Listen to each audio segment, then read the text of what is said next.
$64,000. That's what I was making.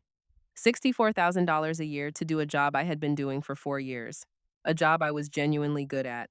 A job where my performance reviews used words like exceptional and above and beyond, and one of our strongest contributors. $64,000. You know what Marcus was making to do the exact same job? 82,000. And you know what the new hire, the guy who had been there 11 months, who I had literally trained, who still came to my desk to ask me how to format reports, you know what they were paying him? 71,000. So to recap, I was the most experienced, I had the best reviews, I had trained the new guy. And I was making the least money of the three of us by a margin that, when I actually sat down and did the math, represented 4 years of being lied to about budget constraints every single time I asked for a raise. How do I know all of this? Because on a Tuesday morning in March, my HR manager sent me an email that was meant for someone else. And attached to that email was a spreadsheet.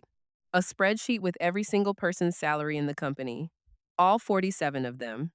I am going to tell you everything that happened after I opened that attachment. The part where I confronted my boss. The part where the company tried to make me the villain of a story I did not write. And the part that honestly still makes me go, what in the entire world when I think about it, the part where an FBI agent walked into our office lobby. Stay with me, because this one goes places. If you're watching this, click on the subscribe button and tell us where in the world you're watching from. My name is Jade. I am 31 years old, and at the time this happened, I was working as a data analyst at a mid-sized financial services company. Not one of the big banks, one of those firms that sits in the middle space. Big enough to have multiple floors and an HR department and a cafeteria, but small enough that everybody kind of knows everybody, and the company culture tries really hard to feel like a family. I say, tries really hard to feel like a family with intention. Because the companies that talk the most about being a family are very often the ones that would absolutely leave you on the side of the road if it served their interests. I did not know this yet when I started. I found out gradually, the way you find out most uncomfortable truths in pieces, over time, each piece making slightly more sense when you hold it next to the one before it. I came in 4 years before the spreadsheet incident with a master's degree in applied statistics, which sounds fancy but basically means I knew how to make sense of large amounts of data and present it in ways that help people make decisions. I was 27. I was eager. I had student loans. I took the first serious offer I got, which was $62,000. Because $62,000 felt like a lot of money when you're sitting in a rented apartment, wondering if your degree is ever going to pay off. It didn't feel like a lot of money anymore by the time the spreadsheet showed up. But I am getting ahead of myself. The job was actually good for a while. I want to be clear about that, because I think sometimes when people tell stories about workplaces that wronged them, they strip out all the complexity and paint everything dark from the beginning. That is not honest, and it is not my story. The first 2 years were solid. Good team. Interesting work. My manager at the time was a woman named Cheryl who gave real feedback and actually listened when I had ideas and made sure my name was on the reports I built. Cheryl was the good version of a manager. She made me feel like showing up was worth it. Cheryl left 18 months in.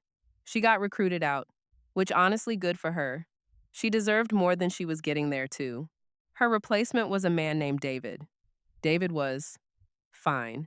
That is genuinely the most honest word I have for him. Fine. Not cruel, not brilliant, not particularly engaged. The kind of manager who forwards your work to his boss with a one-line note that says, "Great work from the team this week," and calls that leadership. The kind of man who fills a room without actually contributing anything to it. Under David, things got quieter for me. Not dramatically worse, just quieter. The kind of quiet where you are not quite sure if you are being overlooked or if you are overthinking it. The kind of quiet that makes you work harder to be seen, which in retrospect is exactly the trap. I asked for a raise in year 2. David told me the budget was tight, but he was going to advocate for me. I asked again in year 3. Same thing, budget constraints. He was working on it. My reviews were great. These things just take time. I asked a third time, at the beginning of year 4.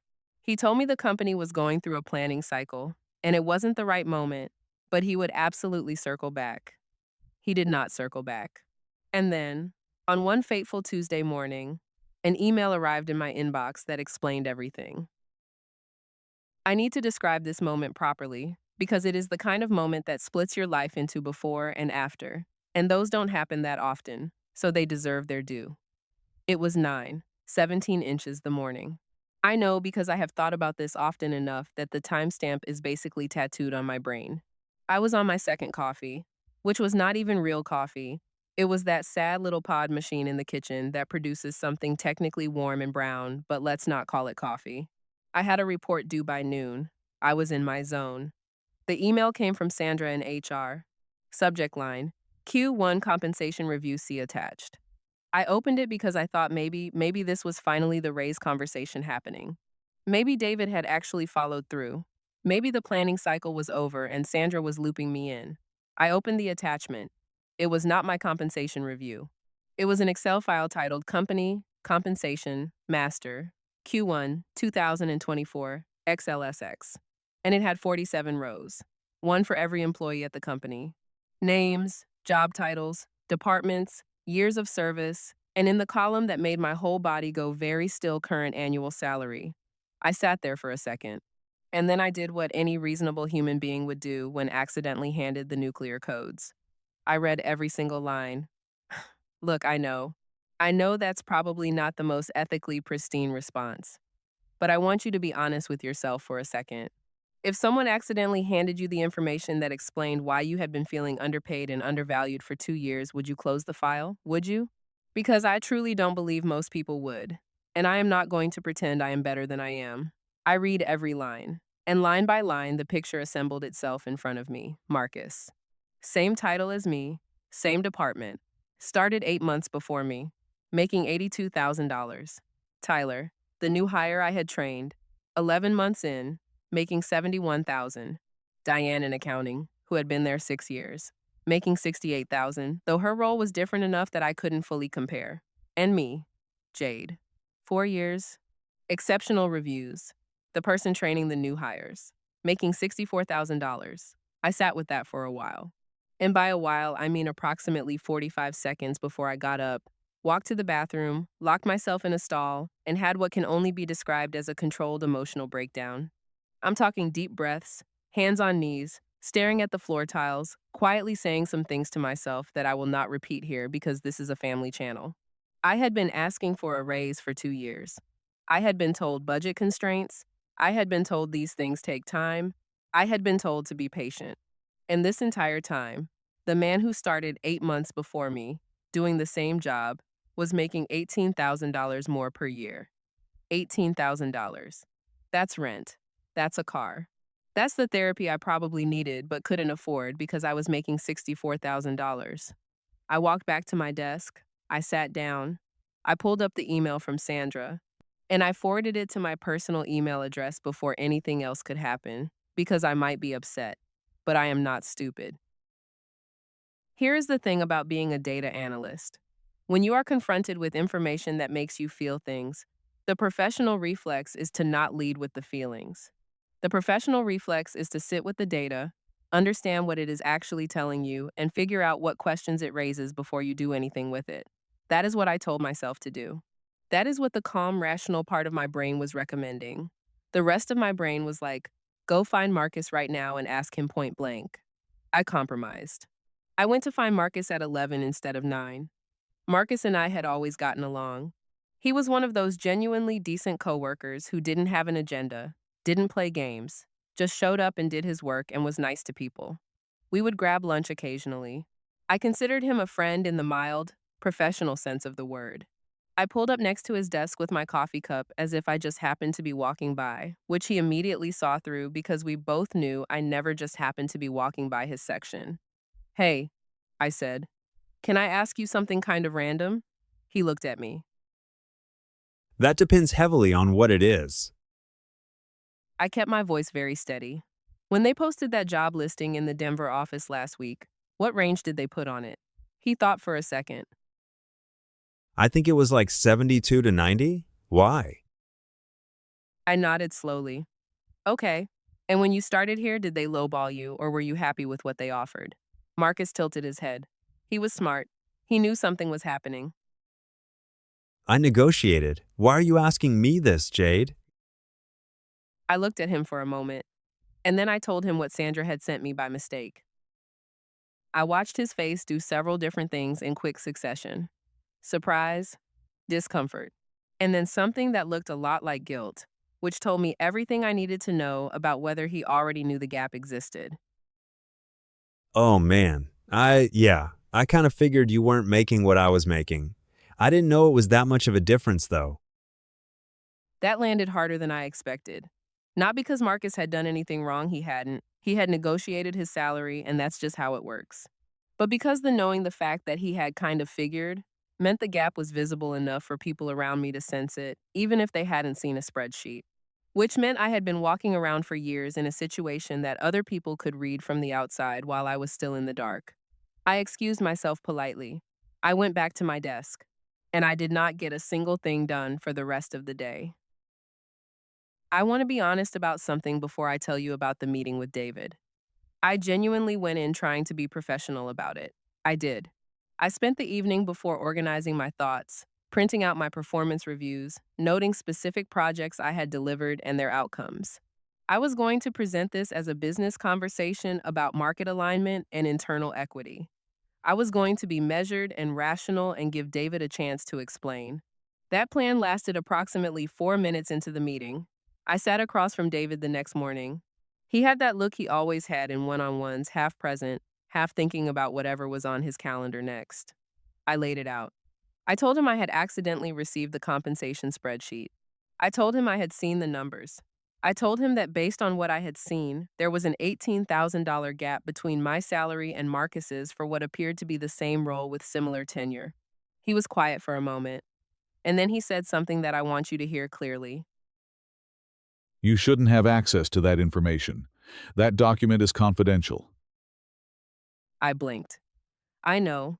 HR sent it to me by mistake. That document is confidential, and it's not appropriate to use it to make salary comparisons. There are a lot of factors that go into compensation decisions that aren't visible in a spreadsheet. I looked at him. I want you to clock what just happened.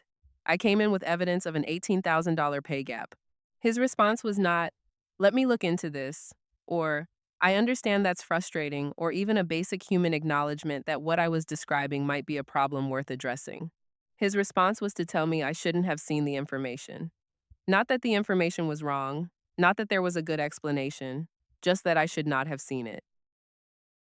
David, I said, keeping my voice incredibly calm, I am not asking about how I got the information. I am asking about the gap. Can you explain it? Marcus has additional certifications and has taken on some responsibilities that Marcus and I have the same title and the same deliverables. I have the better performance reviews. I have trained the last two new hires on the team. Silence. these are complex decisions that involve a lot of factors. What factors? More silence. I think we should loop in HR and continue this conversation with the appropriate people present. And there it was. The classic manager redirect when you can't answer the question, escalate the logistics until the question gets lost. I left that meeting feeling something I had not walked in with. I had walked in frustrated. I walked out angry. Like genuinely, quietly, deliberately angry. The kind that does not make noise because it is busy making plans. The HR meeting happened 2 days later. Sandra was there, the same Sandra who had accidentally sent me the spreadsheet, which made the whole thing feel like a particularly awkward episode of a workplace sitcom. Also present was a woman from senior HR named Carol, who I had never interacted with before and who had the practiced neutrality of someone whose entire job is to manage situations without anyone being able to sue anyone. I walked in with my organized notes, my performance reviews, a one-page document I had put together laying out the discrepancy clearly with the relevant figures. Sandra looked at the table the entire time. I have some respect for that, honestly. She knew she had caused this, and she was not pretending otherwise. Carol, on the other hand, led with something that told me immediately how this meeting was going to go. Before we get into any of this, I want to address the fact that you received a confidential document and then used that document to generate a complaint. I put my pen down. Okay, I want to address the fact that your department sent me a document I was not supposed to receive, and now, We are in a meeting where the opening statement is about my behavior. We're not saying it's your fault you received it. It sounded like you were. Pause. We're just saying that confidential compensation information is not meant to be used in this way. What way? To identify a pay gap? Because I feel like that might actually be exactly what it should be used for. Look, I know that was a little spicy. Laughs. I know. But I need you to understand where I was at that point in this conversation. I had shown up prepared and professional, and the very first thing out of Carol's mouth was essentially, "How dare you know what you know?" And at some point, patience has a limit. Carol pulled things back. She said they would review the compensation decisions for my role. She said these reviews take time. She said they wanted to be sure they were being fair. She said a lot of words that, when I typed them up in the notes I kept from that meeting, amounted to nothing concrete whatsoever. I asked directly, "Is there a timeline for this review?" These things take time. We want to do it properly. Is there a timeline? We'll be in touch.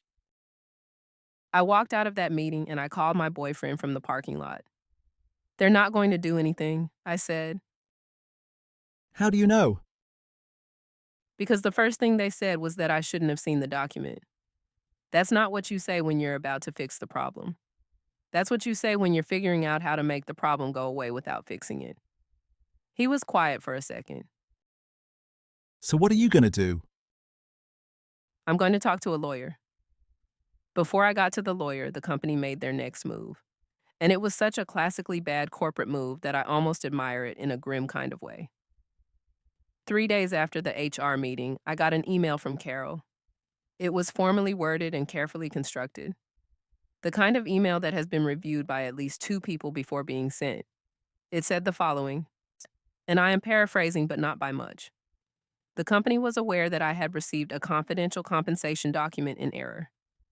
It had been determined that the document had been forwarded from my work email to a personal email address. This constituted a potential violation of company data policy. They were asking me to confirm that I had deleted the document from all personal accounts and devices, and to sign an acknowledgement that I understood the company's data handling policies. I read it twice. Then I called Marcus because sometimes you just need a witness to the absurdity. Wait, they're trying to get you in trouble for receiving something they sent you by mistake. Not just that, they want me to sign something saying I deleted it. Long pause. Don't sign that. Oh, I am absolutely not signing that. And definitely talk to a lawyer. Already have the appointment. Here is what was happening, in case it is not immediately obvious. The company had accidentally revealed a pay gap. I had brought that pay gap to their attention in a formal meeting. Rather than address the pay gap, they were now attempting to reframe the situation so that I was the one with the problem, a potential data policy violation, while the underlying issue quietly disappeared. This is a move. A specific, calculated, not actually that uncommon corporate move. And the reason it works on a lot of people is because getting a formal email from your HR department suggesting you may have violated company policy is genuinely scary, especially when you need the job, especially when you have bills, especially when you don't know what your rights are. I had some idea of what my rights were, and the lawyer I saw that Friday clarified the rest of them pretty comprehensively. Her name was Patricia, and she had been doing employment law for 16 years. And she had the energy of someone who has heard every version of this story and finds each new one both completely predictable and genuinely infuriating. I laid out the whole thing, the spreadsheet, the gap, the meetings, the email about data policy. She listened without interrupting. When I finished, she nodded slowly. Okay, a few things. First, the fact that you received that document accidentally and then forwarded it to yourself is not a clean situation, but it is also far from the most important thing happening here. What matters is what the document shows. The question of pay equity is a significantly more substantial issue than the question of how you came to know about it. Can they actually get me in trouble for forwarding it? They can try to make it look like a policy violation. Whether it would hold up depends on a lot of factors.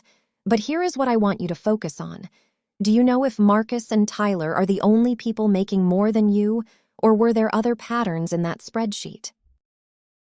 I had looked at that carefully. I told her what I had found, that across the team, the women with comparable titles and tenure were consistently on the lower end of the salary range. Not uniformly. There were exceptions, but the pattern was there. It was not subtle. She nodded again. That's important. Because what you're describing is not just a personal grievance about your salary. It potentially describes a systemic pattern of pay disparity along gender lines. That is a different category of issue entirely. That is something that has legal teeth. What do I do? Document everything. Keep every email, every meeting note, every performance review. Do not sign anything the company sends you without running it by me first. And in the meantime, do you know if anyone else on the team is aware of the salary information? I thought about Marcus, about the look on his face when I told him, about the conversation I had not yet had with the two women on the adjacent team who I suspected were in a similar position. I might know a few people who might be open to a conversation. Then have the conversation. Carefully, but have it. I left Patricia's office feeling something I had not felt since this whole thing started. Not exactly calm, but grounded. Like I had found the floor again after a few days of floating in a very uncomfortable amount of uncertainty. I had a direction. I had a lawyer.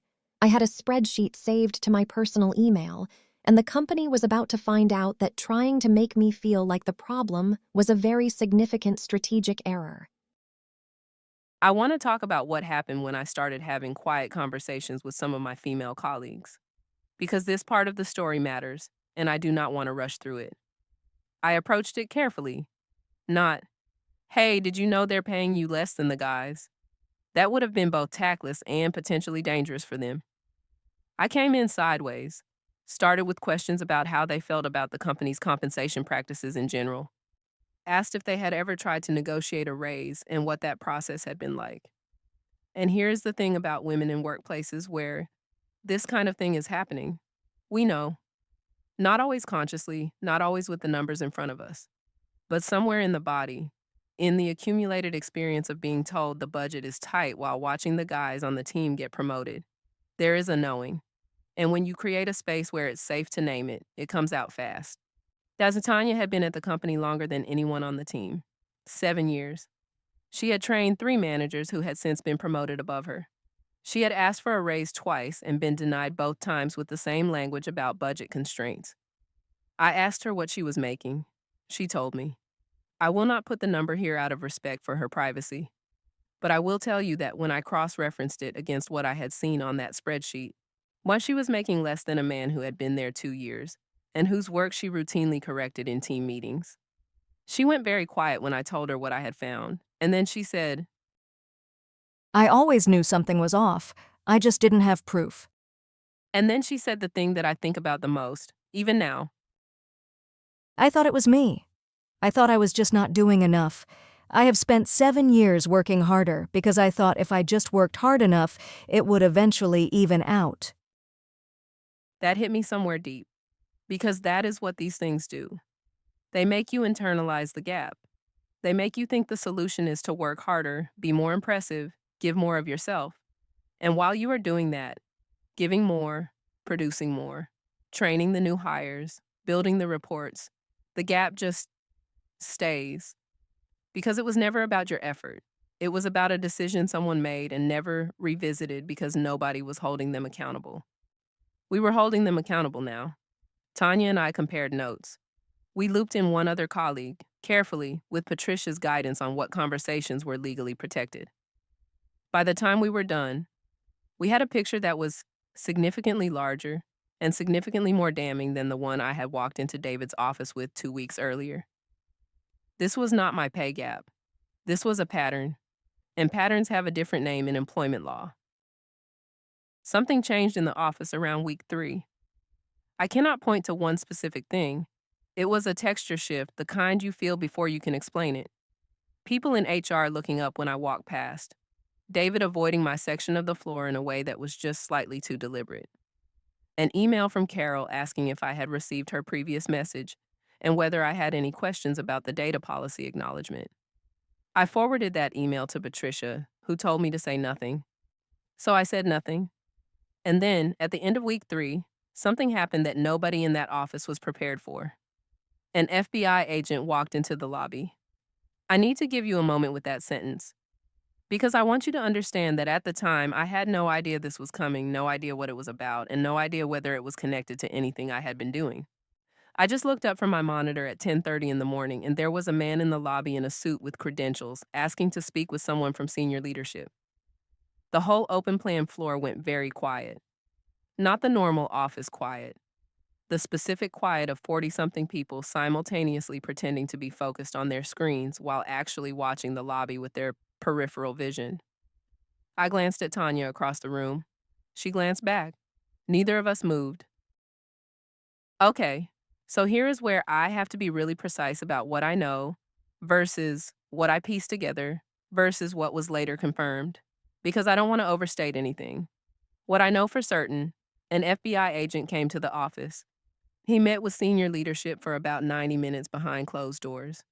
He left without speaking to anyone else. What I pieced together from various threads, the agent's visit was not related to the salary spreadsheet situation. It was related to something else entirely, a separate investigation that had apparently been running for some time, involving financial reporting practices at the company level. Not HR stuff, not pay equity stuff. Something at the executive level that had been quietly percolating before I ever opened that attachment. What was later confirmed in pieces.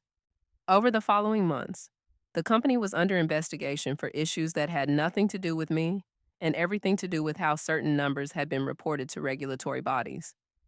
I will not speculate beyond that because I do not have full information and it would not be responsible. But here is what I will tell you. The arrival of an FBI agent in your office lobby has a way of shifting the organizational priority order very dramatically.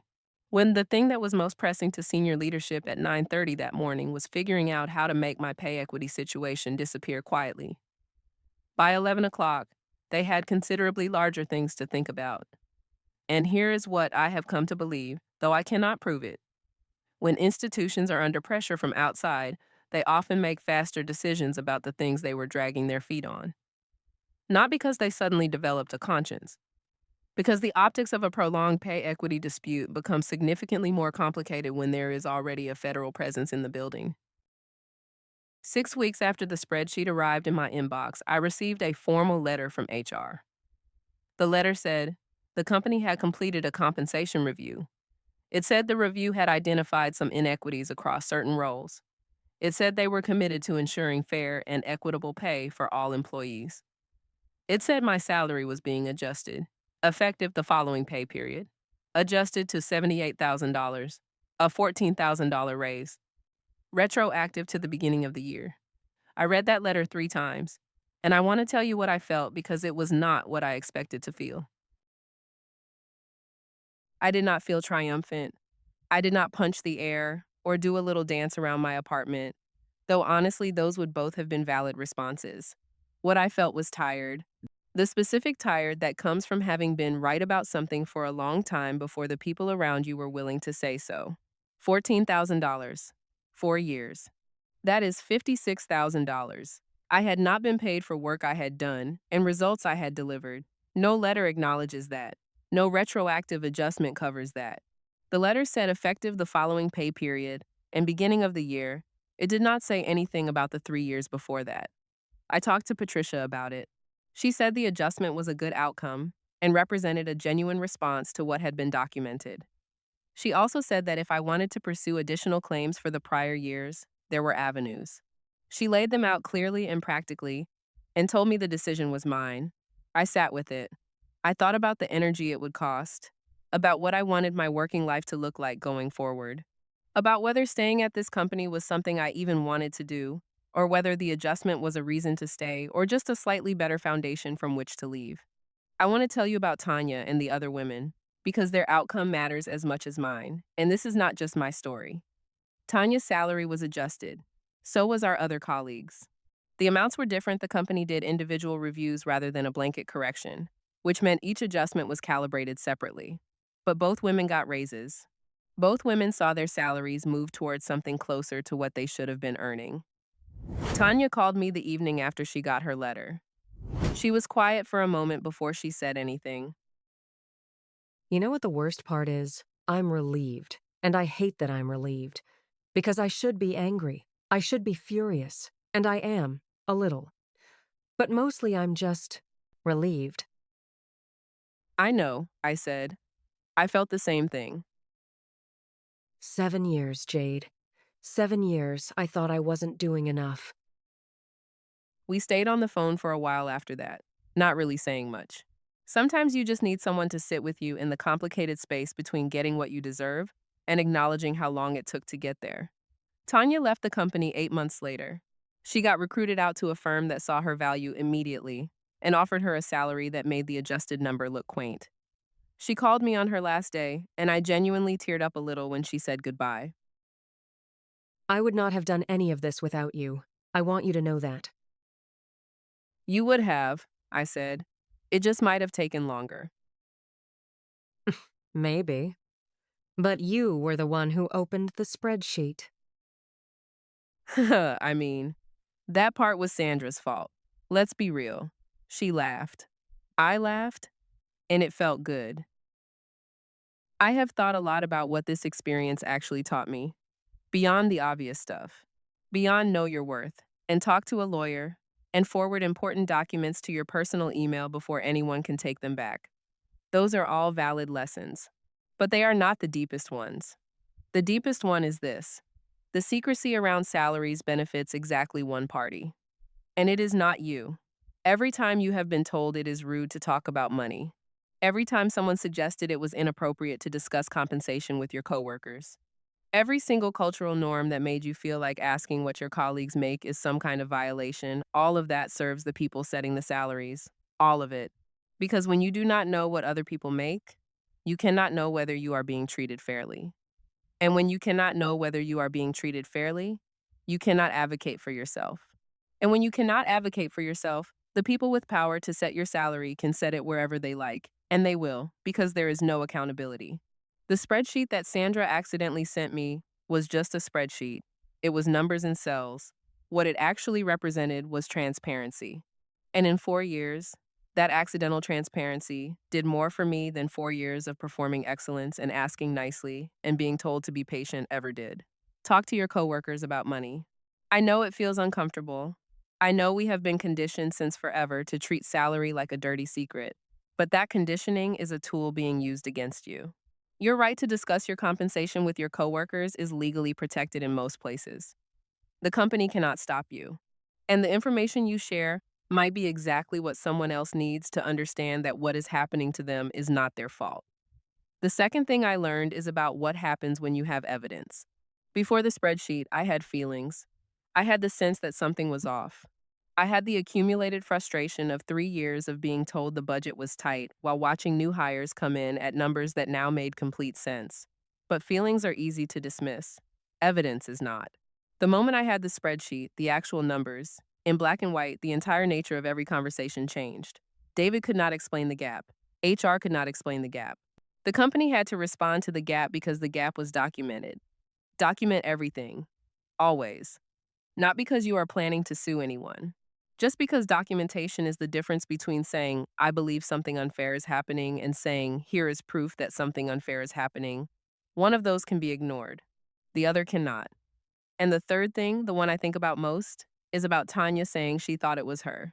That she had spent 7 years working harder because she thought if she just gave more, eventually it would even out. If that is you right now, if you are in a job where you are grinding harder than everyone around you because you are trying to close a gap you did not create, I want you to hear this clearly. The gap is not about your effort. It never was. You could work yourself into the ground and the gap would stay, because the gap was created by a decision made before you even knew it existed. The only thing that closes a gap like that is information, and the courage to use it. You deserve to know what you are worth. You deserve to know what everyone else in the room is making. And you deserve the same number. I stayed at the company for another year after the adjustment. Not out of loyalty, I want to be honest about that. I stayed because the raise had changed my financial situation meaningfully, and I needed time to stabilize before making a move. I stayed strategically, the way you stay somewhere when you have decided it is a bridge rather than a destination. I left on my own terms 12 months later for a role at a company that had salary transparency built into their hiring process. They posted ranges publicly and made internal equity part of their annual review.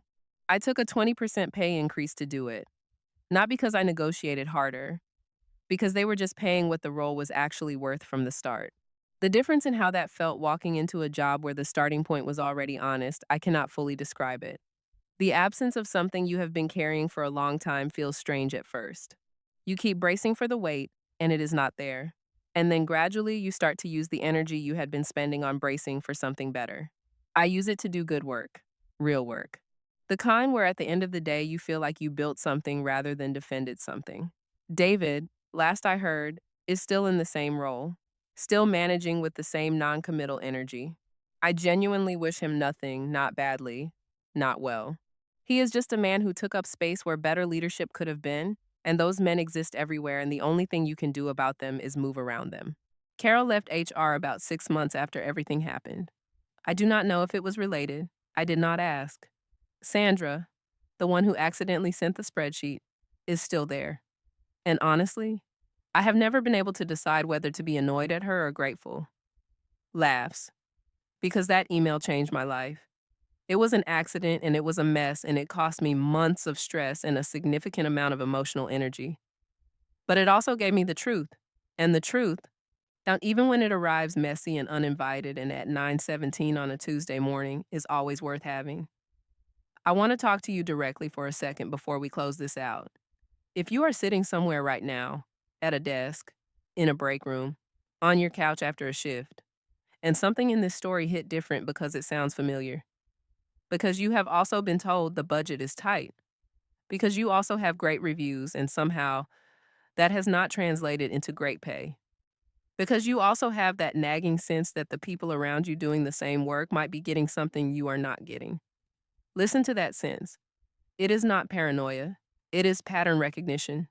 And your brain is very good at it even when you do not have a spreadsheet in front of you. Here is what I want you to actually do. Not someday, now, or close to now. Find out what you can. Salary transparency laws are expanding. More and more job postings are required to include ranges. Glassdoor, LinkedIn Salary, Levels.fyi. There are resources that give you a real picture of what roles like yours are actually paying in your market. Use them. Know your number before you walk into any conversation about compensation. Talk to your coworkers. I know it feels like a big deal. I know it has been culturalized as somehow inappropriate. It is not. It is legal. And it might be the most useful conversation you have all year. If you discover a gap, document it. Write down the conversation, keep the emails, save the spreadsheet if one accidentally lands in your inbox. Laughs. The record is your protection. And if the company responds to your questions about the gap by making you feel like you are the problem, that is not a mistake. That is a strategy. Recognize it for what it is. And then talk to a lawyer. You work hard. You show up. You deliver. Now you deserve to be paid what that is worth, not what someone decided they could get away with paying you before you knew any better. Go find out what that number actually is, and then ask for it, clearly, with receipts. Hit that like button if this story lit something up in you.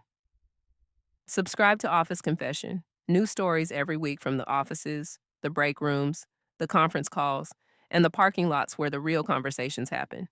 I'll see you next time. Know your worth. Know your number. And please, for the love of everything, talk to your coworkers about money.